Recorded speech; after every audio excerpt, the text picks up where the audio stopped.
Hello, and welcome to Thinking Out Loud. I'm your co-host, Cameron McAllister. And I'm your co host, Nathan Rittenhouse. In this episode, we talk about the conversion of Larry Sager. You might know his name as the founder of Wikipedia. And boy, it is a wild journey to read through the philosophical. He has a PhD in philosophy. So I think you're going to enjoy thinking along with us, thinking about a thinker becoming a Christian. And as always, Thinking Out Loud operates on the generous donations of listeners like you who help us keep the lights on. As always, you can find out more information about who we are and what we do and donate at www.toltogether.com. Today we want to talk about Larry Sager, who is best known as the founder of Wikipedia, actually. Had a huge hand in its creation, named it, came up with the concept, and spearheaded it as it was being set up. So that's a pretty big deal. Why do we want to talk about him? Well, certain sectors of the theologically nerdy web are all abuzz about Larry, if we may call him that, because he has made waves Brother by Larry. Brother Larry. We can call him that now. I don't think he would object either. Doctor Sanger to us, I suppose, but because he became a Christian, he's very publicly announced that, and he did so in a lengthy testimony, which is divided very helpfully for you, the reader, into different sections. You can go to the section where he's kind of on his journey toward maybe softening and believing a little bit, him working through the arguments. You can even work your way to his ongoing struggles with joining a church, but he's got it all carefully organized out there for you. Probably helpful because it's a It is the long, hard. geekiest, nerdiest It is. I was testimony. trying. It's wonderful, but it is like Let's just go somebody who ahead and spends a say lot it. of time software engineering has written this. Yeah. Yes, so it is really like if it's what you would imagine if you took somebody who had a PhD in philosophy and combined it with somebody who is a basically internet developer. It's perfect. I mean, I mean, the type could not be. It fits perfectly. Yes, it's very nerdy. It's also very long, but I think both of us would say take the time. You can read it. It's divided into chapters, but read the whole thing. It's really worth seeing what he had to say. we'll link it I around. will link it around, but I brought it up, Nathan, because first of all, I think we've done a lot of kind of meta discussions on the uses of apologetics in today's world, and I think this is a phenomenal kind of test case. I mean, in a Mhm. sense, Larry is the ideal candidate or the Well, ideal interlocutor for an apologist, right? it really is, yeah, and that's what because I had as I was reading, I'm like, okay, this is one example where it works. In the sense that like the deep evidentialist, well, but not quite. Yep. So so there's a sense Yes, in but not which quite. it generated respect, but it was not there wasn't a slam dunk there, and so I think that's I think there was a move of God in his life when he starts like reading scripture seriously toward the end there and some of those things. Um, that we can't chalk this up to pure rationality and reason. Mhm. There were other things afoot, but as close to a logical, um, sequential set of steps where you would come from no interest whatsoever to being a professing Christian, this is a pretty tidy, long-term march through an intellectual argument for where he ends up landing. Well, the first thing to note, though, is his attitude. So he's not a hostile skeptic at Well, any no, point in his life. he's a more classic skeptic in the sense that he He's had a open. beef with Christians, but also with the new atheist. And he Mhm. really took them to task equally of saying, "You guys are making the same types of dogmatic argument, and there really isn't a lot of difference here in methodology or approach." And so I found that refreshing right out of the gate, even in his early philosophical engagements, where he was saying, "I'm not an atheist. I'm not even sure if I'm an agnostic. I just don't have a category for Mhm. what God even means." And so he was a step further back. Well, he was like 3 steps removed from the new atheist, so to speak. So he saw them as dogmatically anti something. He saw the agnostic as like, I don't have the dog in this fight. And he was even a step behind that, saying, I don't really even have a definition of what you guys think you're talking about. So And you very he zoomed out far one enough, I think, to have a wide angle mhm. lens vision of sort of philosophically what's at play here.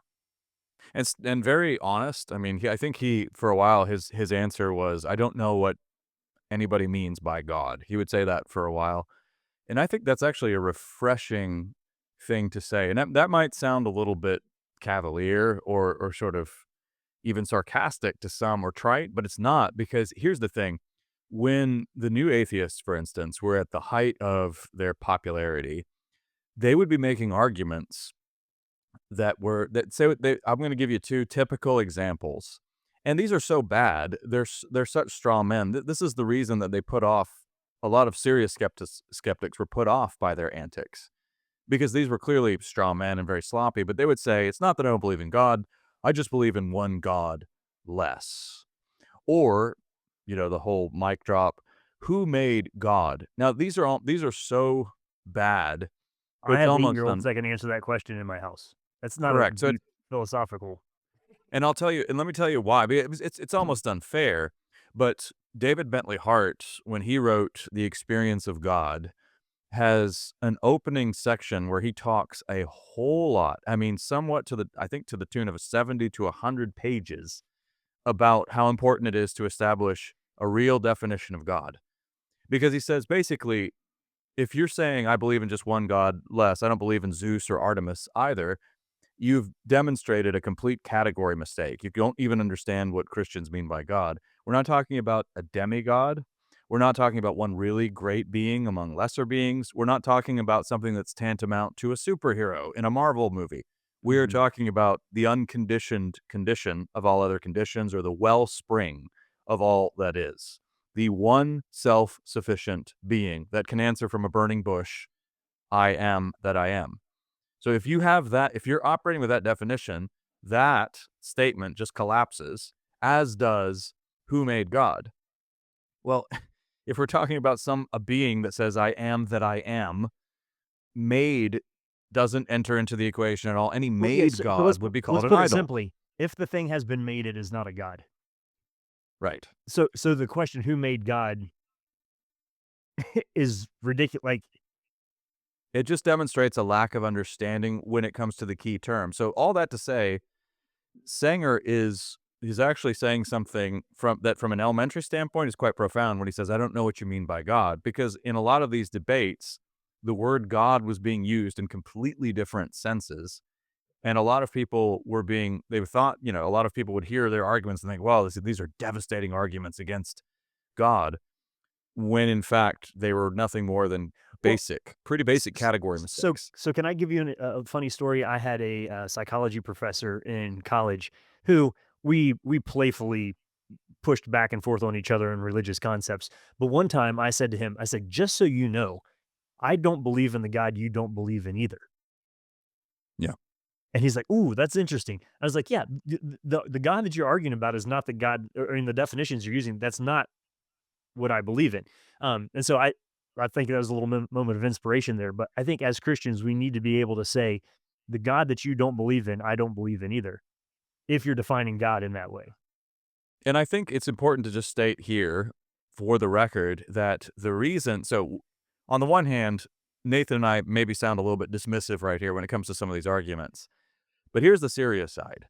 These arguments carry force with people, and I'm gonna bring in another one since you brought up psychology, Nathan, and that's the kind of the projection theory that, the notion that God is nothing more than a glorified projection, a grandfather in the sky, a cosmic janitor, or some sort of consoling myth that we lean on because we can't deal with the harsh realities of living in a cold and hostile or indifferent universe, that kind of thing.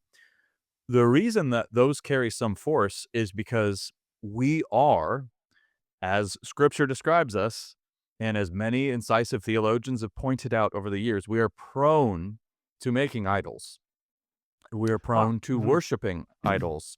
And so many of us unwittingly do worship in idolatrous ways. And a lot of our notions of God need to go down in flames, quite So quite frankly, because they are projections. So that's why there is because there, for instance, if you look at a lot of just hold on one second. If you look at a lot of everyday beliefs in people who haven't, let's say, dealt with the full reality of life in a fallen world. This is a common one in our modern world because we're comfortable and affluent, and then when real hardship comes, we tend to not be prepared for it, and we think, "Well, how could this be? I was doing everything right. I'm on team Jesus. I should be everything should be going well for me. You know, I paid to play, so to speak." And it's this quid pro quo kind of idea that I do this, you know, I follow Jesus and then nothing really bad will happen to me and God will just kind of take care of me and just sort of facilitate all of my little dreams and my little hopes and my little wishes. Well, I say this with all charity and sympathy, and I say this as somebody who's succumbed to this myself in my own life. That's a species of idolatry. And if you have a vision of God that fits perfectly into your own whims and dreams and fancies, that never stretches you or never pushes you at all, you have a pretty good indication that idolatry is afoot because you've tried to harness your idea of God and make him submit to your will, kind of like he is a cosmic janitor or somebody mhm. serving you. So that's why there's a real force behind particularly some of the Freudian and Feuerbachian arguments about projection, because frankly, that does happen a lot. Now, that has no actual bearing on the question of does God exist or not. It does have a bearing on the functional faith of many Christians. Sure. But on the projection element, let me just say, I think so Mm, you get back to kind of that famous exchange between Richard Dawkins and John Lennox, where Dawkins says, Christianity is for those who are afraid of the dark, and Lennox says, and atheism is for those who are afraid of the light. And sure. so what it's not just religious people who are capable of projecting. You can project a reality that you want to be true that is not. Mhm. That is anti-religious or atheistic. And so I think that is something helpful to keep in mind that anytime an argument can be used in two directions, usually that's not a good foundation for pursuing truth through that style of argumentation. So if the saw cuts both ways there, that's not really a category that becomes helpful in making meaningful distinctions about what's true in that category. So Sanger, you know, is still interested though. So he's a skeptic, but he's also a seeker. And so he wants to give Christianity a fair shake because he recognizes, like a lot of educated people. So remember, he has a PhD from Ohio State University. He's, a Okay, scholar. the guy built Wikipedia. Do you think he has questions? Yeah, right. Guy built Wikipedia. So he's a smart cookie. But so he recognizes, hey, the Bible is a cornerstone not only of Western literature, but of the West. Maybe I should read it. So he gets interested in the Bible, and he's also interested in the great, brilliant minds who have, come about through the church. I mean, for all of those who dismiss Christianity, here's another silly kind of soundbite from well, not silly. This was just downright stupid, and these people were smart enough to know better, but who would just say religion is dumb, it poisons everything. Some of the most profound thinkers of history are part of the rich intellectual tapestry that is Christianity. And so he recognizes that and he starts reading some of these people. He starts reading Aquinas and Augustine and these people who have made these arguments. And so I think we should talk about the role the arguments, the Christian defense, these apologetic classic arguments played for him because it's an interesting Well, place. yeah. Okay. So there are two phases of his engagement with the classical Christian arguments, and the one is that he goes through them and they don't do much for him. He's like, Right. I don't think these. I don't really see where this is. Yeah. So he read them. It's There were definitely some met. that he said, yeah, it was definitely meh for sure. So that's phase one. He Mhm. does continue to engage and bump into philosophers who are Christians that he respects as smart, clever, rational people. So, Alvin Those would be Plantinga, that William group. Alston, and Wolterstorff. So the Reformed epistemology guys, actually. And your analytic philosopher, PhD type Yep. apologist, roughly speaking, in that category. So that's going on there. And then, I mean, for the sake of time, we'll have to summarize a bunch, but he comes back around then to re-engaging the arguments. Some of them looking at them again and saying, "Did I really understand the depth of the argument in the first place?" And so engaging the arguments in that way. Here we're talking about um, The 5 proofs were yeah, he kinda goes through those quite a bit. kind of those general categories, yeah. And he was saying, they're pretty solid. But here's where I think he is right, and I've talked about this myself at times, is a lot of those 5 proofs do not get you to Jesus died for my sins. They might get it set up to think that it's rational to believe that there is some omniscient, eternal creator. There has to be a first cause. It has to be non-material. Then I think the work of William Lane Craig is relevant here to say, if Hmm. these conditions are true, does that tell us something about the character or the nature of the mind that would be possible to um, express itself in a way that Mm, would look more like Christianity. So I think there's a little bit of work going on there. But before we jump into his cumulative case argument, he makes a mm, fascinating statement in there where he says, then we get into the question of whether or not we're living in a simulation or whether an advanced alien species created the illusion that we're now living in or whatever it would be. And he's like, then I got to thinking, if it is if it is possible to think that a billion-year-old mind created all of reality in a unified way, then it's also mm, rational to think there might be a God. And I'd like to hear him expound more on that, but that's the first time I've seen somebody make a direct link by saying, if you could have a seemingly infinitely old mind that was all knowing, and there are people who are willing to believe in that, it's also rational to say that that might resemble some sort of divine concept. Like the possibility becomes an actual reality that something like that exists. Um, yeah.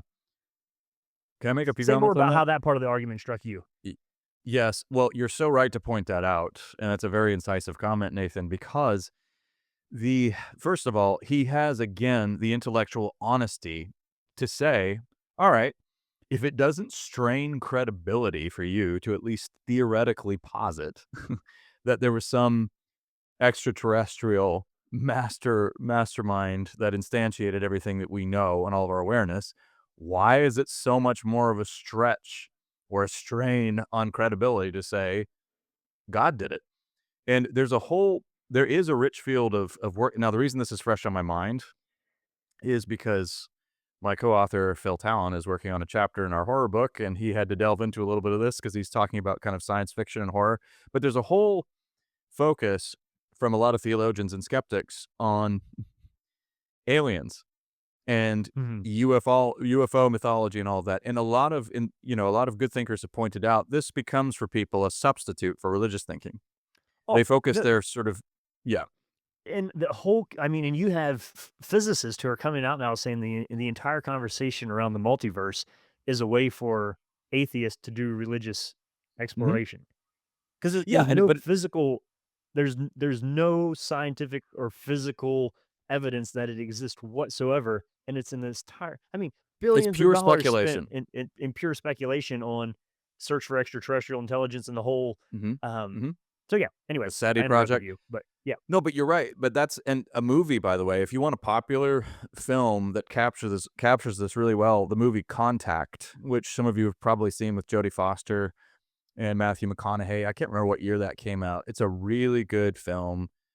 And clearly for Jodie Foster's character in that movie, she works on the SETI project, the search for the extraterrestrial life and intelligence. I live She I'm right now like a mile and a half from where that started. Just fun fact. That's right. I'm Yeah, that's close so to computers who are geographically. working on this right now. That's right. So So, that is part of Nathan's neighborhood right there. But the so the Drake for equation her, is written on a wall in my backyard. mhm, That's right. there you go. But yeah, so for her character in the movie, this is very much a religious quest. But again, I'm just pointing out it takes some honorable intellectual honesty to point that out and just to show you that, hey, here's a field of, I mean, Nathan points this out a lot. Human beings, if you study human beings down the ages, part of your anthropology has to include, hey, we are myth making, story driven, meaning seeking creatures. We want to make sense of the world around us. And the grand theories of how everything came about have never ended.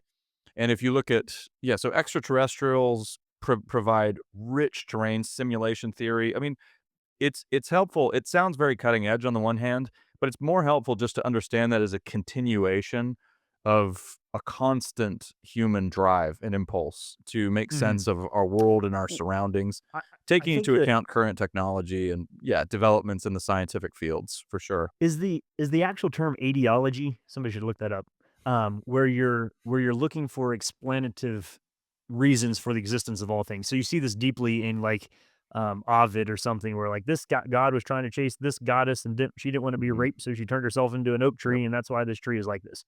So you're Mhm. you're taking a um you're cr- you're post hoc creating a myth to give Mhm. explanative um value to everything from trees to, the stars. And what Cameron is pointing out that I think is kind of a neat thing is saying we are continuing to do that. We're just now Mhm. applying our technological language onto that same craving to have an understanding of the origin of things. So anyway, Yeah, I mean, now back we to have the Larry. web. Yeah, yeah, now we've got all these amazing telescopes and everything. Yes, back to Larry. So, Larry doesn't just he recognizes also, hey, these arguments have held sway and been very persuasive to people down the years, so he keeps revisiting them, and they're kind of the phrase that sticks in my head here, and I think this comes from Greg Kokel actually, is the stone in the shoe kind of idea, where you say Mhm, something and you just can't the person it just annoys them, it just they can't shake it. Those arguments are kind of a stone in Larry's shoe because he keeps going back to them and he keeps recognizing, "All right, my first response was a bit meh, but darn it, there's something here." And then mhm, he begins to do something, he comes to his own conclusion here, but a lot of people have pointed this out. A lot of apologists have. Peter Kraft is big on this one.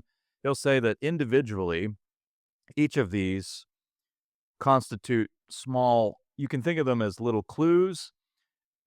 Now, you can make of this what you want. This is Peter Kraft talking. This is not me or Nathan talking. He says in his Veritas Forum lecture at the University of Iowa, he says, "Can you prove God? No, I don't think you can prove God entirely. I think you can prove a thin little slice of God. And I don't think you do it with any one argument. I think cumulatively, these arguments put together constitute some serious intellectual force."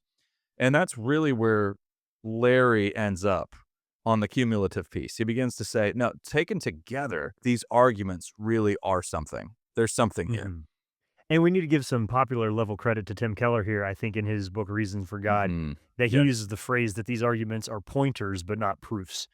So, Yeah. if you can think of sort of a circle of arrows who are all pointing towards something, the more arrows you have that are pointing in a direction, the more reasonable it is to think, yeah, there's something in here between the arrows that we're meant to be looking at. And so that's maybe more people are familiar with the argument from Keller's kind of wide distribution of that. Hmm. But yeah, that's basically where Larry comes out of saying, taken all together. Now, what's interesting here is, and now if I can, we can circle back if need be, Nathan. But I want to move us along to another piece that's instrumental in kind of his own testimony. So, in some ways, my dad, Stuart McAllister, pointed this out in a recent discussion with us. He sounds a little bit Louisian, like C.S. Lewis. Let's just say like C.S. Lewis. Louisian? Is that the Louisian? Yeah, yeah. it's less cumbersome to say like Lewis. Well, you'll recall some of the famous lines from Surprised by Joy are, that Lewis was perhaps the most reluctant convert in all of England. So certainly with Larry, there's a high degree of reluctancy, and when it comes, it's more he's just tenuous. He kind of he notices this gradual softening in himself. Now, part of the inner philosophical nerd in me really wants to go crazy with all of this stuff, but I won't right now, and I'll spare you. Maybe if you want to join TOL Connect, go to www.toltogether.com and join Connect, and we can have nerdier conversations. But there's this area of focus in philosophy that's focused on how on belief formation and how our own wills interact. For instance, I've got a computer right in front of me. I don't really have a choice to believe that there is not a computer in front of me, and how beliefs work, but they can change gradually under our noses. The word for this is doxastic involuntarism. Well, And there so you go. yes, and so this was brought to my You attention can by get our vaccinated against that, by the way. yes, yes. You have your. I've not been. I don't have my Doxastic. immunization against doxastic involuntarism. But this was brought up to me by our dear friend John Jaroge. But anyway, he so gradually his belief.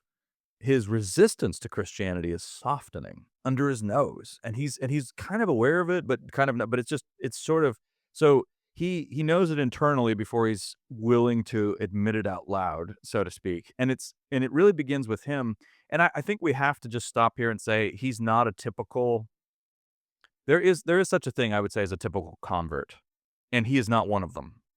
Most people, when they turn to Christ, in my experience at least, and those I've spoken with who give their testimony, don't sound it's not as purely rationalistic. Now, it's not purely rationalistic with Larry either, but it's not as rationalistic as this.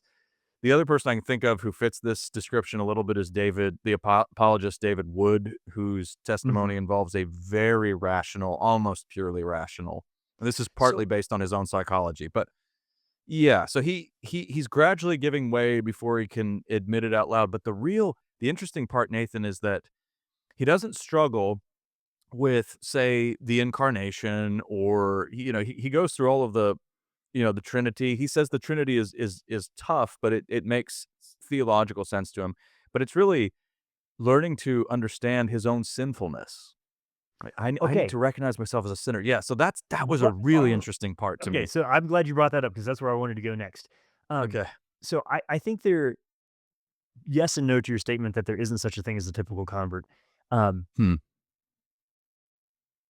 in every single conversion, we see God interacting with a person that best fits how he made them for them to come to understand who he is. And so I Sure. think that Yeah. David Woods and David Wood himself would say there's some wild psychological stuff going on with him. Yeah. Um, Yeah. uh, if you know his story, that's an understatement. I think the Larry Saggers that this is an act of God of how God reveals does often correspond and correlate to the way he created. And so so there's a yes to that part. The part where I would agree with you is that the difference is he did not feel guilty of any sin and was troubled by it. And so much of the and I don't know what to make of this yet. It actually makes more sense to me, and I think this needs to be a separate podcast on what do you do with people who have no consciousness Mm, of guilt or sure. sin, at all. But he recognizes that it's there and that it's real, but he Well, he didn't gives experientially sin. intellectual assent to it. His Yeah. intellectual assent to he was a sinner, but he did not have a convictional and that gets tricky when you look Feeling of at it. part Yeah. of the role of the Holy Spirit is to convict and the repent and be baptized component to the way in which the gospel is.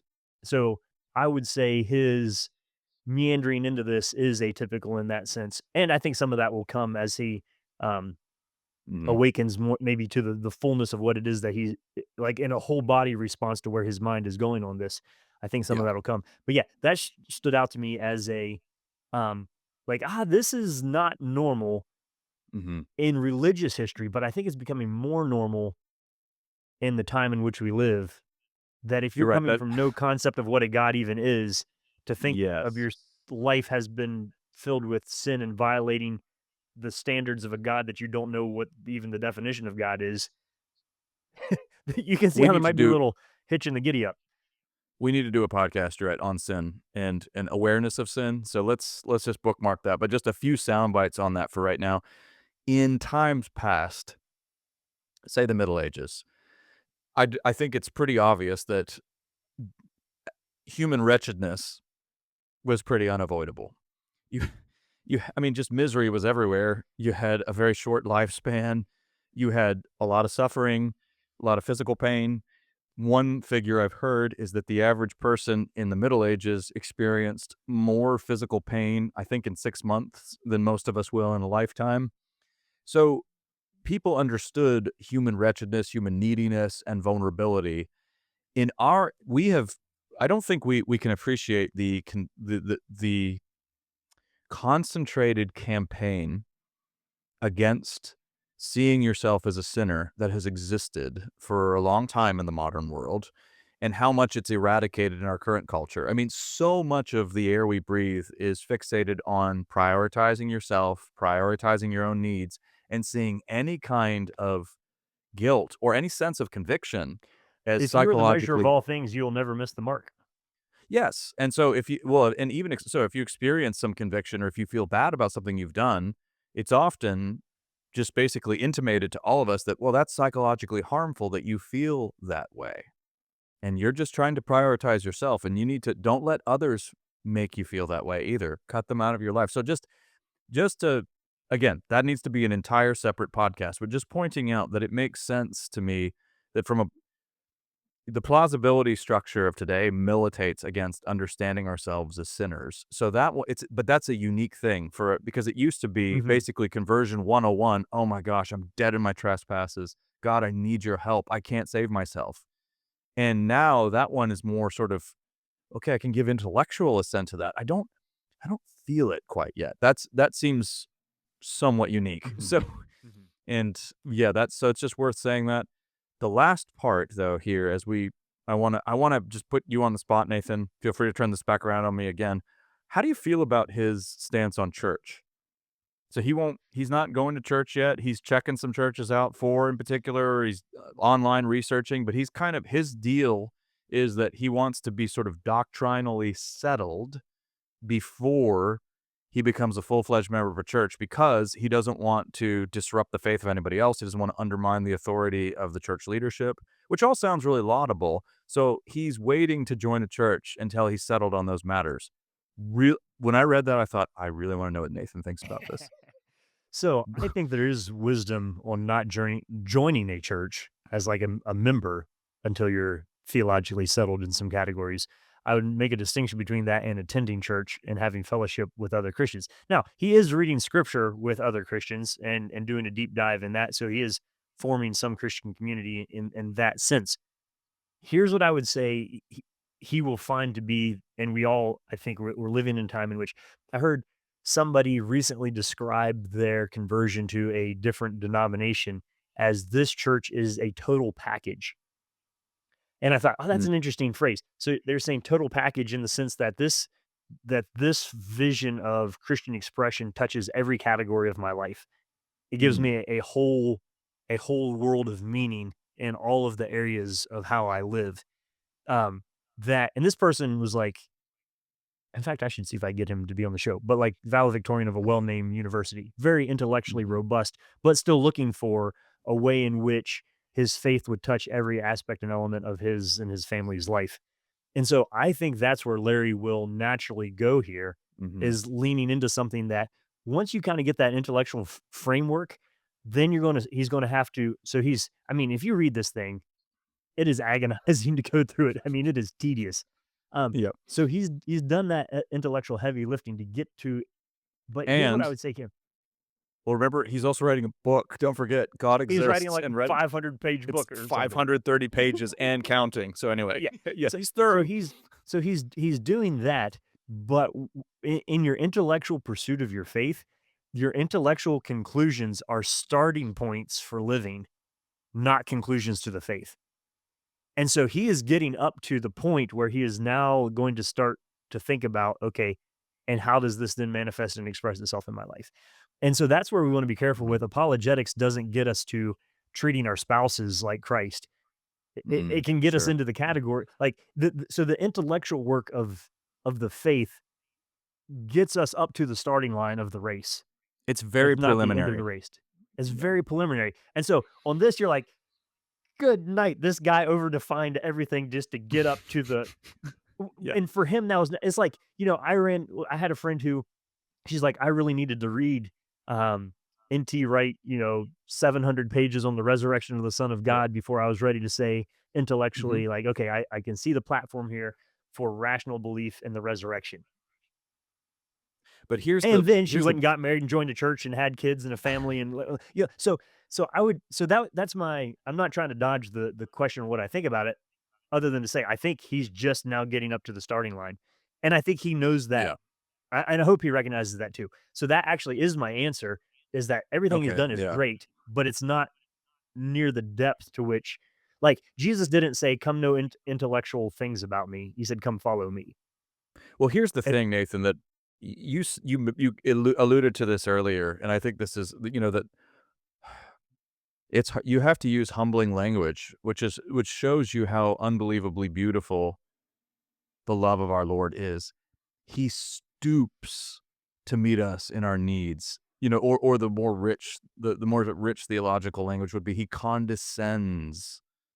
So there are some of us who are, so we tend to, I'm only saying this because we tend to venerate the intellectual stuff on earth, and we just sing it from the Yeah, rooftops. But there are some of us who are so blockheaded, we have to read a 700-page tome on the resurrection, the historical case for the resurrection of Christ by N.T. Wright, to get up to the plate.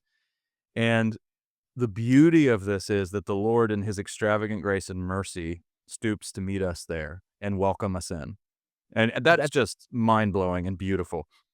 so here's the thing. I want to add a corollary onto that, is that we do celebrate rationality and intellect. And I mean, Wikipedia is a very well known. It's gone through phases where it's Never like the heard of it? coolest thing ever, then it was the worst Yeah. thing ever, and now people quote from it again. So yeah, I don't know how Yeah. you want to feel about Wikipedia. But here's the thing: is we see intellectual pursuit of coming to faith as like the highest order. And the New Testament, particularly in Paul, writes that as the most difficult group of people to reach. Yeah.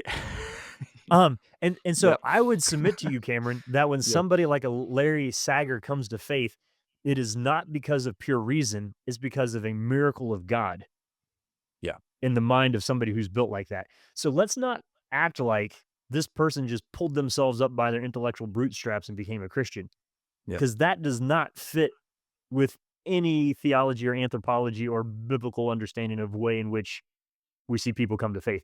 And in fact, this is a can you say more miraculous conversion? I don't know if that really makes sense. You know what More I'm saying? Like radical, certainly, more more so radical.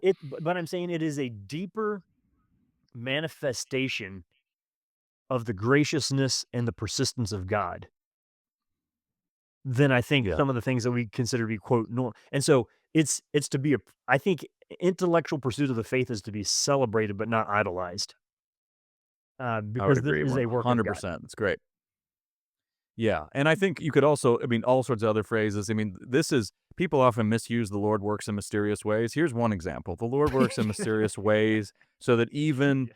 reluctant blockheads like this, and I'm saying this, with full affection for this guy. I mean, this is me and Nathan's type of guy right here. We love this guy, but can come and are welcome. We have a seat at, have a seat at the table. I mean, that should bring tears to your eyes. That should just bring such gratitude. I mean, that is a heart melting reality of our Lord. Nobody is beyond his miraculous reach, and that is absolutely to be celebrated as well. Who knows? It's going to be interesting. We'll keep our eye on him over the years here. We'll especially see what happens with this book. God exists. I'm sure the title might. Who knows? The title might change, but he will certainly. I mean, he's been very clear. Now I'm a Christian. The command is to go and make disciples of everybody. Oh yeah. So that's what I'm going to do. And hats off. That's really a fantastic response. And he's clearly using all the resources he has at his disposal to do this. What also struck me is that he's doing all this stuff in his free time. He has a day job. He calls this his hobby. At one point, he actually says, I need to go back and read some of the church fathers. I've read them twice, but not terribly carefully. So I need to go through that again. So yeah, he's ridiculous. All right. This guy's ridiculous in all the best possible ways, but we'll keep an eye on him. But in case you missed it in all of this, you've been listening to Thinking Out Loud, a podcast where we think out loud about current events and Christian hope. Thanks for listening to Thinking Out Loud. If you'd like to learn more about what we do, book Nathan or Cameron, or if you'd like to support us financially, whether through a one-time donation or on a monthly basis, you can do so on the donate page at www.toltogether.com. That's toltogether.com. And please consider leaving us a 5-star rating and sharing this content with your friends. It really does help.